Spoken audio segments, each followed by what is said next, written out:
US intelligence, or really any intelligence agency today, can frame anyone they want for a cyber attack. We know this from one of the last WikiLeaks releases called Vault 7, where it revealed that among the CIA's hacking tools were the ability to place the fingerprints of adversary states, or really any group they wanted, into hacks that were actually conducted by the CIA itself. Basically a tool to create cyber false flags for any purpose.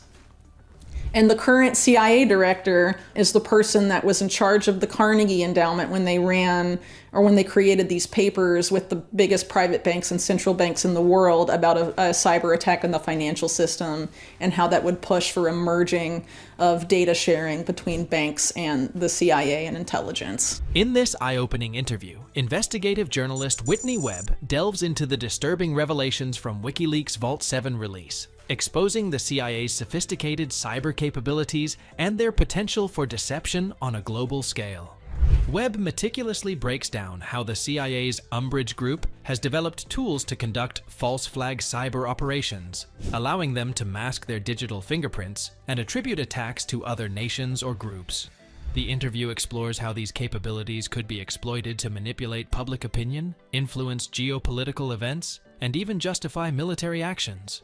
Webb draws connections between these covert cyber tools and the push for increased surveillance and control mechanisms, such as biometric systems and central bank digital currencies, CBDCs. She argues that the CIA may be orchestrating or capitalizing on cyber incidents to create a climate of fear and insecurity, thereby accelerating the adoption of more invasive technologies and financial systems. The potential implementation of CBDCs, Webb suggests, could give governments unprecedented control over citizens' financial lives, allowing for real-time monitoring and even restriction of transactions. This alarming analysis raises critical questions about the future of privacy, financial freedom, and the integrity of cyber attribution in an increasingly digital world. Now let's listen to what more Whitney Webb said in this interview. It's quite clear that the way to force onboarding of a CBDC is going to be some sort of crisis, some sort of event where people will be made an offer they can't refuse, essentially. Whatever that crisis is that creates the situation where people will have, very little choice but to onboard to this new digital currency system, it could manifest in a number of ways, but regardless of how it manifests, what the narrative is going to be is that privacy is dangerous, anonymity is dangerous, specifically financial privacy is dangerous. Those are going to be the narratives that come out of this event, and that's going to be a way to force onboarding both onto digital currency that can be tracked to stop terror financing or things of that nature. And also we have to know who everybody online is, or we have to know who everybody is interacting with these systems. We need digital ID. Well, there's a couple of reasons why I think they'd want to have private banks have like a major role in this digital currency system to come.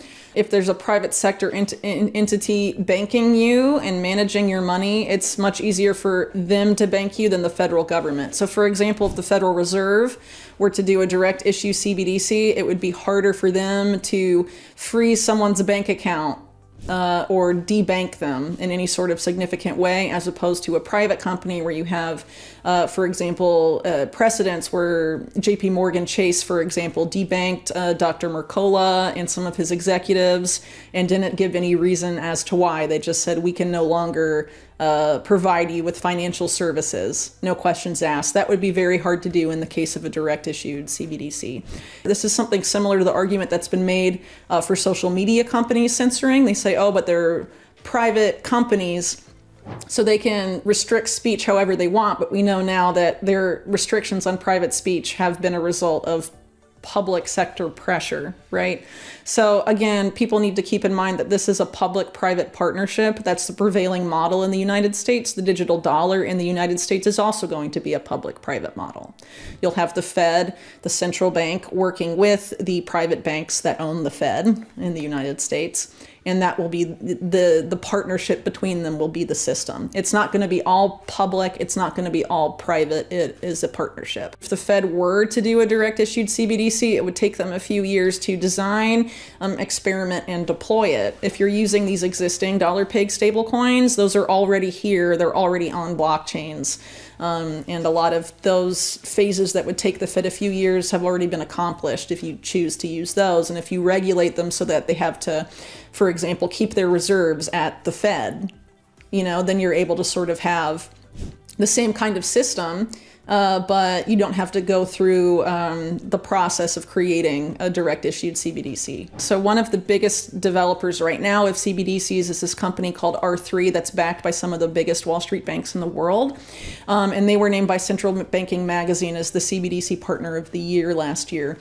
And then they're developing a litany of CBDCs for countries all around the world.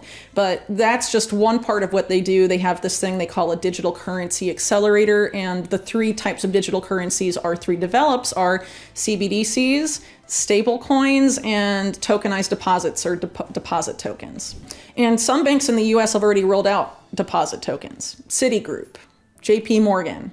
JP Morgan actually had a research paper out last year about how CBDCs are inferior to deposit tokens and how deposit tokens are better. So Oliver Gale, who defines himself as the founder of CBDCs, has more recently co-founded a company called Fluent Finance. What Fluent Finance is they attempt to create a trustworthy dollar-pegged stablecoin that they call US Plus. And it's sort of framed as an answer to dollar-pegged stablecoins like Tether that have been controversial for having opaque reserves. So the whole thing about US Plus is having trackable reserves in real time and all of this. And so it's an attempt to create a very extremely trustworthy and backed by a consortium of banks, a bank-led US dollar-pegged stablecoin. So if the inventor of CBDCs is moving into stablecoins, he probably knows it. Webb warns that stablecoins and tokenized deposits are paving the way for a dystopian future dominated by central bank digital currencies. She predicts an imminent cyber crisis that will be exploited by financial institutions and governments to impose their solutions. These will likely include mandatory digital IDs and comprehensive surveillance of citizens' activities. In this scenario, people will be left with no alternative but to comply, surrendering their privacy and financial autonomy. Webb's analysis suggests that current financial innovations are merely precursors to a more controlled and monitored society, where individual freedom is significantly curtailed under the guise of security and convenience. Now let's get back to the interview. Well, if you look at all of this through the lens of risk management, from the elite's perspective, let's take the words of Larry Fink, for example, of BlackRock, who's been obsessed with risk management his whole career.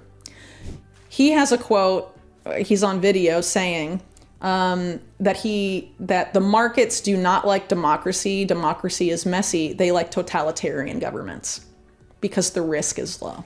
Elon Musk is one of these figures that's trying to sort of position himself as a free speech champion, and one of these figures that's on the populist right. But in reality, a lot of the policies that Elon Musk promotes, like carbon taxes, for example, have traditionally been policies promoted like the World Economic Forum and entities like this that are seen as being globalist and not populist in nature.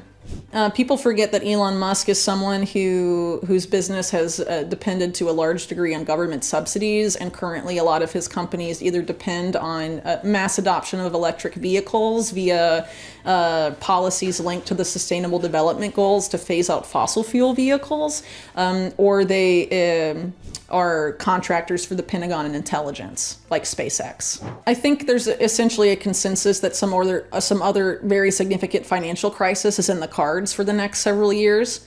And if you are the big banks and you know that's going to happen, you probably want to avoid a scenario like what happened in 2008, where the public knew that you were the source of the malfeasance and the economic problems, which of course spawned movements like Occupy Wall Street. If you want to avoid that, what is the best way to absolve yourself of any sort of blame for mismanaging or losing people's money?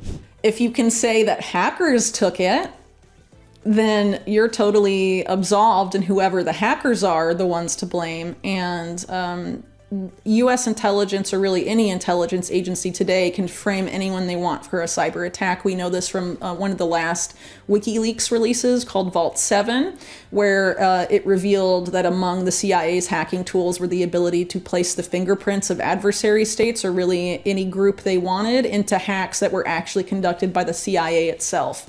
Basically a tool to create cyber false flags. for any purpose. And that's all for today. Stay alert and don't comply. Thank you for joining us in another exciting video. We hope you liked the content and our analysis. If yes, then make sure to like the video and subscribe to our channel if you haven't yet. See you in the next video.